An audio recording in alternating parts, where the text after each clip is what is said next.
मैं डॉक्टर शैलेश उनावत हमारी इस खास पेशकश सेहतनामा में आपका हार्दिक स्वागत करता हूं।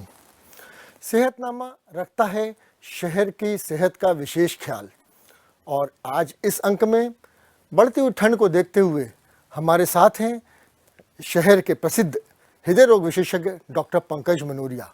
डॉक्टर पंकज मनोरिया, आपका स्वागत है। आज हम चर्चा करेंगे हृदय रोग से संबंधित सारे विषयों पर और साथ में एक विशेष चीज़ जो कि कहलाती है गोल्डन आवर्स या वह स्वर्णिम घंटे जिसमें हम मरीज की जान बचा सकते हैं।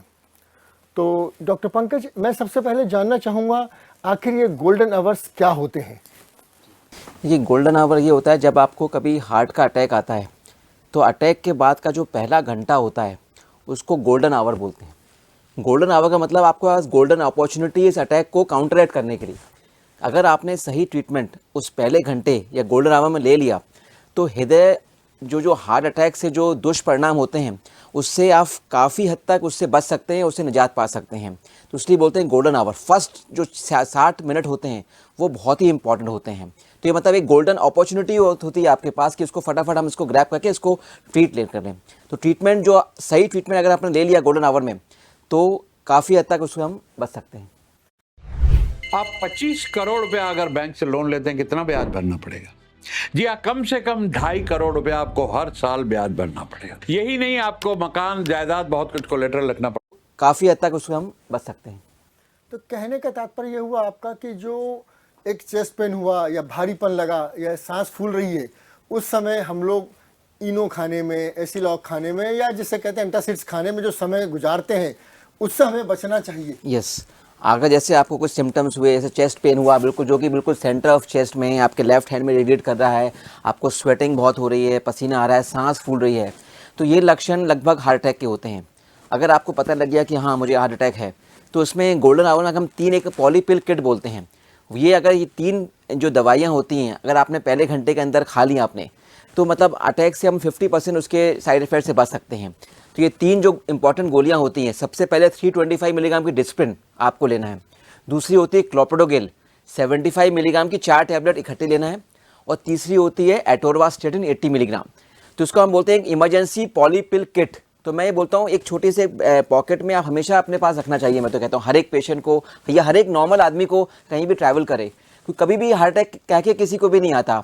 कभी भी ऐसे अटैक आए और आपको अगर आपने तुरंत, आपके पास ये छोटी सी किट है आपके पास और आपने तुरंत उसको ले ली गोल्डन आवर में तो 50% उसका आप समझ लो बच सकते हो अटैक से। तो ये बहुत इंपॉर्टेंट होती है पॉलीपिल किट हमेशा अपने पास रखने की, मैं बोलता हूँ। ये पॉलीपिल किट में आपने बताया 3 प्रकार की गोलियां होती हैं। इन गोलियां अगर सपोज हार्ट अटैक नहीं भी है और किसी ने घबराहट में खा ली तो इनके कुछ साइड इफेक्ट्स हैं क्या? इसमें कोई बहुत सीरियस साइड इफेक्ट्स नहीं होते अगर आपने एक डोज ले भी लिया इसका। तो ये इसमें क्या होता है, इसमें ब्लड थिननेस होता है और ये जो हार्ट के अंदर जो कोलेस्ट्रॉल जो अचानक जम जाता है उसको काउंटरएक्ट करने के लिए होती है एटोरवास्टेटिन। तो ये दवाई चलो सपोज आपने ले लिया, कई बार पता निकला कि हार्ट अटैक नहीं भी तो एक गोली से इतना कोई सीरियस हार्म नहीं होगा, लेकिन फ़ायदा आपको बहुत हो सकता है। क्योंकि अटैक क्यों होता है, जब आपकी हार्ट की धमनियाँ होती हैं उसमें जो प्लाक होता है उसमें कुछ एक रप्चर हो जाता है, उसमें क्लॉट फॉर्मेशन हो जाता है। तो जो बहाव है आपकी रक्तों का, जो खून का बहाव जो आपकी हार्ट की मांसपेशियों को मिलना है वो रुक जाता है। ब्लड थिनर्स खाते हैं तो वो डाइल्यूट हो जाता है और आपको पैसेज वापस चालू हो जाता है। क्लॉट को डिसॉल्व करती हैं दवाइयाँ। तो ये जहाँ पैसेज चालू हुआ, ब्लड सप्लाई चालू हुआ तो मसल्स वापस एक्टिवेट होने लगते हैं। तो ये इसलिए इसका खाना बहुत ज़रूरी होता है। इसका मतलब पॉलीपिल किट का फ़ायदे बहुत ज़्यादा हैं, नुकसान न के बराबर हैं। ये तो हुई गोल्डन आवर्स के ऊपर चर्चा। अब लोगों को बहुत सारे मिथ रहती है, ठंड में हार्ट अटैक बहुत ज़्यादा आते हैं और हम उस पर ध्यान नहीं दे पाते, मृत्यु दर भी बढ़ जाता है। तो इसमें 3 चीज़ों पे मैं आपसे चर्चा करना चाहूँगा। उम्र, ठंड में कितना एक्सपोजर होना चाहिए और व्यायाम किस लेवल तक करना चाहिए। ये बात तो बिल्कुल साइंटिफिक है कि जो ठंड या विंटर्स होते हैं, एक्सट्रीम विंटर्स, उसमें हार्ट के अटैक के इंसिडेंस बढ़ जाते हैं। इसका साइंटिफिक रीज़न ये होता है कि जब काफ़ी बहुत ज़्यादा ठंड पड़ती है और बॉडी एक्सपोज होती है ठंड से तो बॉडी के जो ब्लड वेसल्स होते हैं, हार्ट के ब्लड वेसल्स होते हैं, वो वैसो कंस्ट्रिक्ट करते हैं, मतलब वो सिकुड़ते हैं। अगर उसमें पहले ही कॉम्प्रोमाइज़ है सर्कुलेशन और अगर वो सिकुड़न आ जाती है तो जो ब्लड सप्लाई मिलना है हार्ट के इंपॉर्टेंट मसल्स को वो रुक जाता है। तो बेसिकली वैसो कंस्ट्रिक्शन, सिकुड़ना ठंड की वजह से ये एक नंबर 1 कारण होता है। नंबर 2 कारण होता है कि आपकी लाइफस्टाइल थोड़ी चेंज हो जाती है, आप you don't go for exercise नहीं करते, तला हुआ ज़्यादा खाने लगते हैं, कई बार ब्लड प्रेशर का भी इंस्टेंस ज़्यादा बढ़ जाता है। तो कई 3-4 कारण होते हैं कि जिसकी वजह से विंटर्स में एक डेफिनेटली बढ़ जाता है हार्ट का अटैक का इंसिडेंस। दूसरी चीज़ मैंने व्यायाम से पूछा, व्यायाम किस उम्र के लोगों को कितना करना चाहिए और ज़्यादा अत्यधिक व्यायाम से कुछ दुष्परिणाम भी हैं क्या? देखिए, अब एक्सरसाइज का हम देखें तो एक्सरसाइज का एक डबल एजेड स्वॉर्ड बोल सकते हैं। ये बात बिल्कुल सही है, एक्सरसाइज करने से हार्ट अटैक का इंसिडेंस कम होता है, व्यायाम सेहत के लिए अच्छा होता है, बिल्कुल सही बात है। लेकिन अगर कोई लिमिट क्रॉस करें अपन, अगर एक्सट्रीम व्यायाम जो होता है जिसमें कि जिसको बोलते हैं बिल्कुल हार्ड करते हैं, बिल्कुल बहुत विगरस एक्सरसाइज कर रहे हैं अपन, बहुत लोड पर, एनियोरोबिक एक्सरसाइज बहुत ज़्यादा हो रही है, लैक्टिक एसिड जनरेशन बहुत बढ़ रहा है, तो वो कई बार हार्ट को नुकसान देती है। हार्ट को प्रिवेंशन के लिए जो हम बोलते हैं मॉडरेट एक्सरसाइज, मतलब 30 to 40 minutes 5 times a week अगर अपन करते हैं तो ये होती है मॉडरेट इंटेंसिटी एक्सरसाइज, ये हार्ट को हेल्प करती है। इसके ऊपर अगर आप ज़्यादा करते हैं, कई लोग बोलते हैं कि मैं 3 घंटे वॉक कर रहा हूँ, 4 घंटे वॉक कर रहा हूँ, उसका हार्ट के प्रिवेंशन पे कोई असर नहीं होता, इनफैक्ट उसका दुष्परिणाम ज़्यादा हो जाता है। लिमिट के बाद एक्सरसाइज करते हो तो एक यू शेप कर्व होता है, शुरू में तो कर्व बेनिफिट करता है एक्सरसाइज को, लेकिन ज़्यादा करोगे तो उससे भी वेयर एंड टियर होता है मसल्स का, उससे प्लाग रप्चर के चांसेस बढ़ जाते हैं। कई बार देखा होगा आपने जिम में बहुत एक्सेसिव वेट लिफ्टिंग होती है, और जिम में भी अपन ने नोटिस किया है कई बार बहुत से अच्छे हेल्दी लोगों को अटैक आ जाता है जिम में। कारण ये होता है कि जब आप बहुत विगरस एक्सरसाइज करते हो तो हार्ट के जो प्लाग्स होते हैं वो ज़्यादा एक्सरसाइज करने से उनकी ऊपरी परत रप्चर हो जाती है, और उसमें अचानक जैसी रप्चर होती है तो उसमें क्लॉट बन जाता है और हार्ट की जो बहाव है रक्तों का वो अचानक रुक जाता है। तो हम हमेशा बोलते हैं कि आप मॉडरेट इंटेंसिटी एक्सरसाइज करिए, अपनी टारगेट हार्ट रेट का ध्यान रखिए, आपको कितनी हार्ट रेट तक आपको बढ़ाना है एक्सरसाइज में।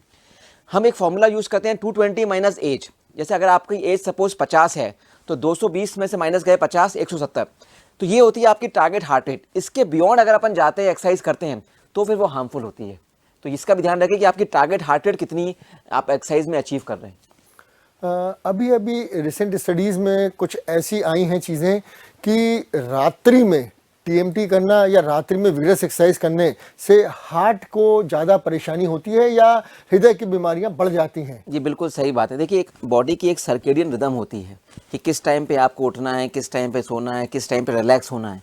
तो उस सर्केडियन रिदम को आप डिस्टर्ब करोगे तो फिर ये बॉडी में फिर डिस्टर्बेंस होता है। जैसे आपने एक्सट्रीम आप रात में जब व्यायाम करते हैं तो रात में क्या होता है कि कई हार्मोन्स जनरेट होते हैं, मेलेटोनिन हार्मोन, तो वो आपको बॉडी को चाहता है कि वो रिलैक्स रहे।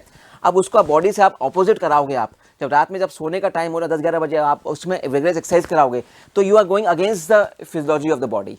तो इस चक्कर में कई बार ये होता है कि इस चक्कर में कई बार इंसिडेंस ज़्यादा बढ़ जाता है। तो एक्सरसाइज का तो मैं तो कहूँगा सही समय होता है कि मॉर्निंग आवर्स में एक्सरसाइज करिए उठ के, कोई उस समय आदमी बॉडी प्रिपेयर रहती है एक्सरसाइज के लिए, एक्टिविटी के लिए बॉडी प्रिपेयर होती है। रात अब एक्सट्रीम इवनिंग में, रात में तो बॉडी वैसे ही थक जाती है, अलग अलग हार्मोन जनरेट करते हैं जो चाहते हैं कि बॉडी रिलैक्स रहे। तो आप जब रिलैक्सेशन स्टेट में आप उसको एक्टिवेट करते हो तो वो दैट्स अगेंस्ट फिजियोलॉजी। मतलब जो प्राकृतिक बायोलॉजिकल क्लॉक है उसमें छेड़छाड़ नहीं करनी चाहिए, उसको फॉलो करना चाहिए। अच्छा, अब इसमें हम देखें युवा वर्ग में आजकल हृदय रोगों की बहुत ज़्यादा समस्या बढ़ गई है और अटैक्स भी आने लगे हैं, और डेथ रेट जो है युवा वर्ग में ज़्यादा है as compare to old age. इसके क्या कारण है और इससे कैसे बचाव किया जा सकता है? युवा वर्ग में अगर अपन सर्केडियन रिदम की बात करें, सबसे पहले इसी बता दें, आप युवा वर्ग देखोगे तो आप सोते हैं 3 बजे 4 बजे, उठते हैं 10-11 बजे।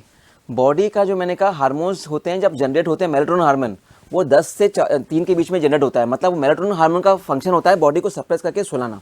आप उसके अगेंस्ट जाओगे, आप सुबह सोओगे, रात में जगोगे, तो ये डिस्टर्ब करते हो। एक नंबर 1 कारण ये होता है। नंबर 1 2 कारण होता है कि आज की जो युवा वर्ग है वो अपनी ऊपरी मतलब खूबसूरती पर ज़्यादा ध्यान देते हैं अपन।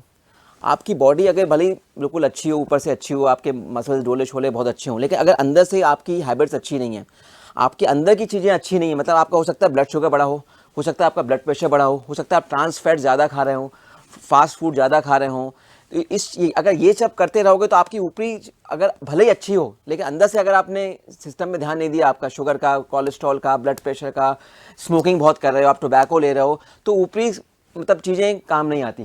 जैसे उदाहरण के तौर पर गाड़ी है आपकी, ऊपर से आपने चमचमा दी अच्छे से, अंदर से इंजन की सर्विसिंग ढंग से नहीं हुई तो गाड़ी कभी भी रुक जाएगी।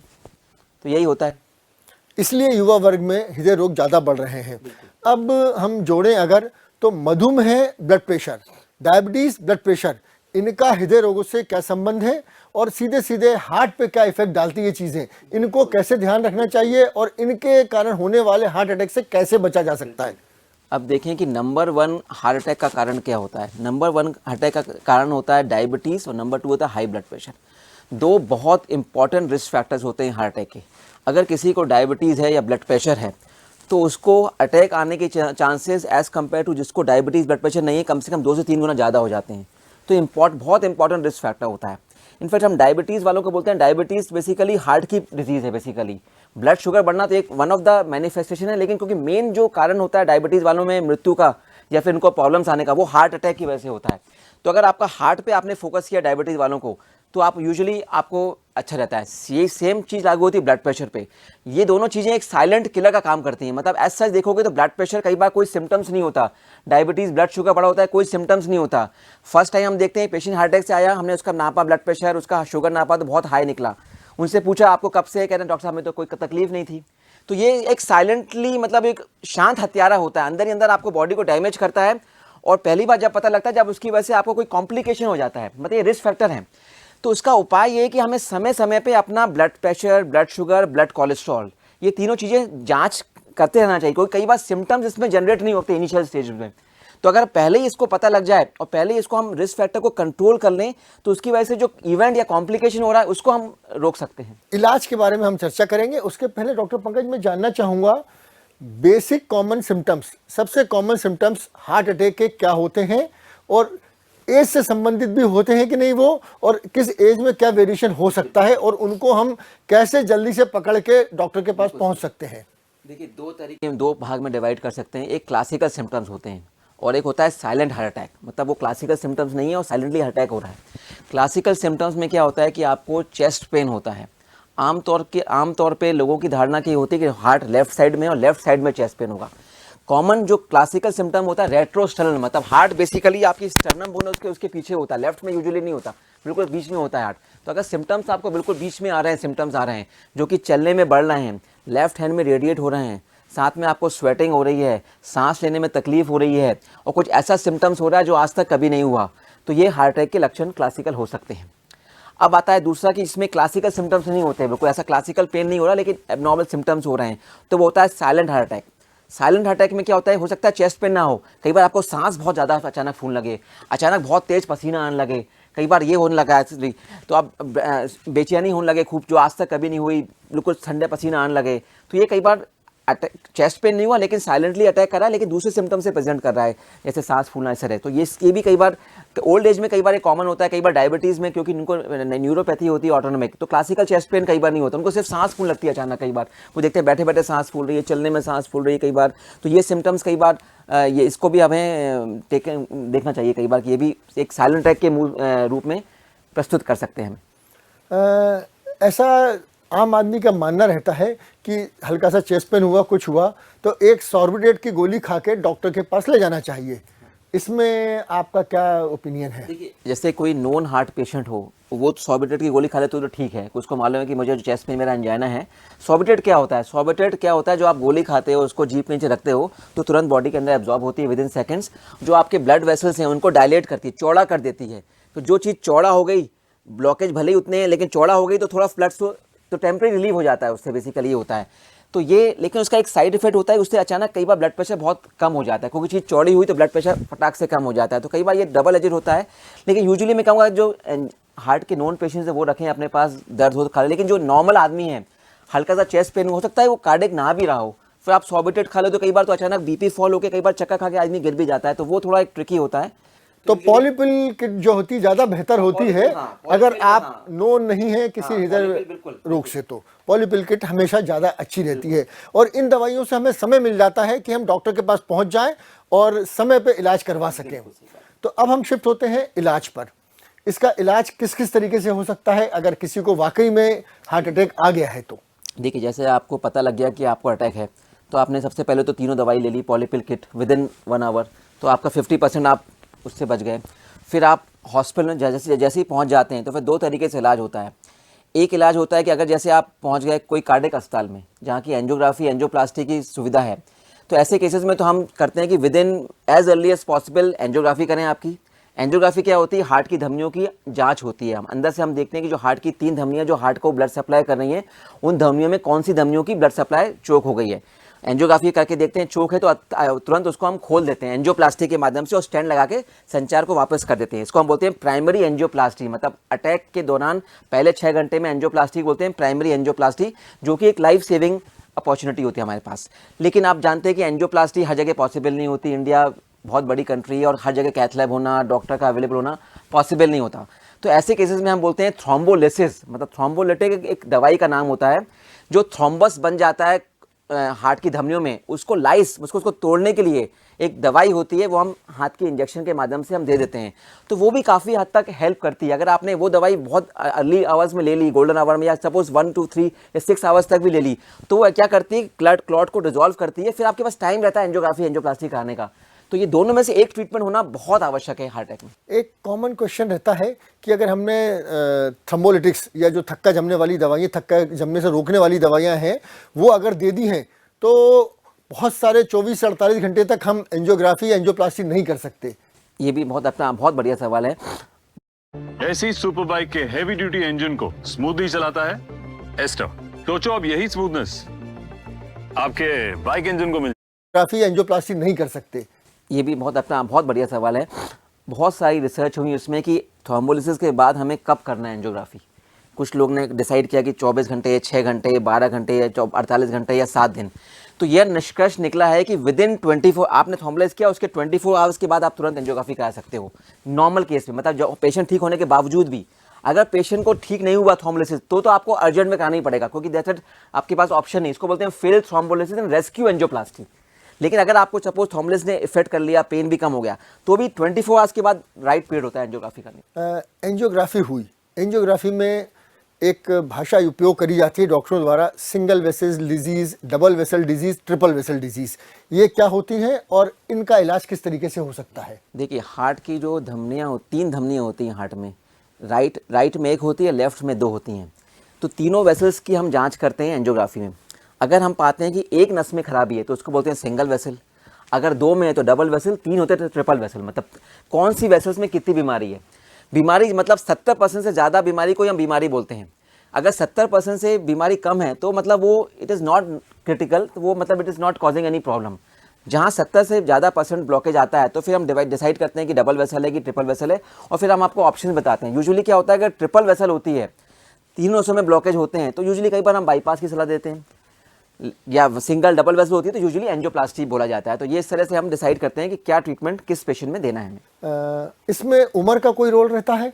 जी हाँ, उम्र का, जैसे कई बार क्या उम्र का और बाकी कोमॉर्बिड कंडीशन का भी बहुत बड़ा रोल होता है। कई बार जैसे सपोज हमने बहुत एडवांस एज में, सपोज 80 ईयर्स का मेरे पास जेंटलमैन आया, हमने जांच करी, उसमें 3 नसों में खराबी है बहुत कुछ, लेकिन हम 80-85 ईयर्स में उसको शुगर भी है, उसको लंग्स भी खराब है, ऐसे में बाईपास करना बहुत लाइफ रिस्की हो जाता है।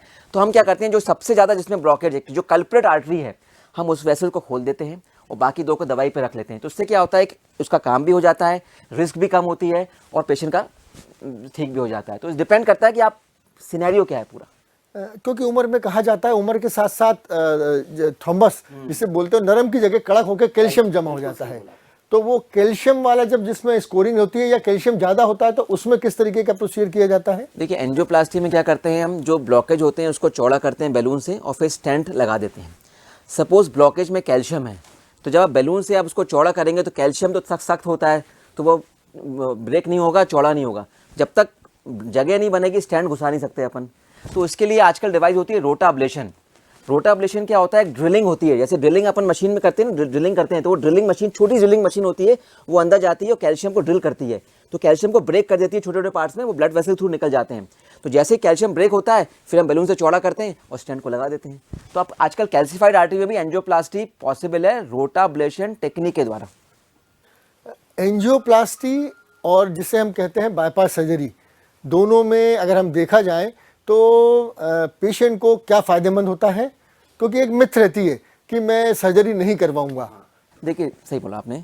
सर्जरी से बेसिकली क्या, सर्जरी बहुत सर्जिकली इन्वेजिव प्रोसीजर हो जाता है, बहुत आपको स्टर्नम ओपन करना पड़ता है, उसके पोस्ट ऑप कॉम्प्लिकेशन से लोग डरते हैं, वेंटिलेटर पे जाना पड़ता है 2 दिन के लिए, स्टिचेस की प्रॉब्लम होती है, तो लोग का एक वो होता है कि सर्जरी हमें नहीं कराना।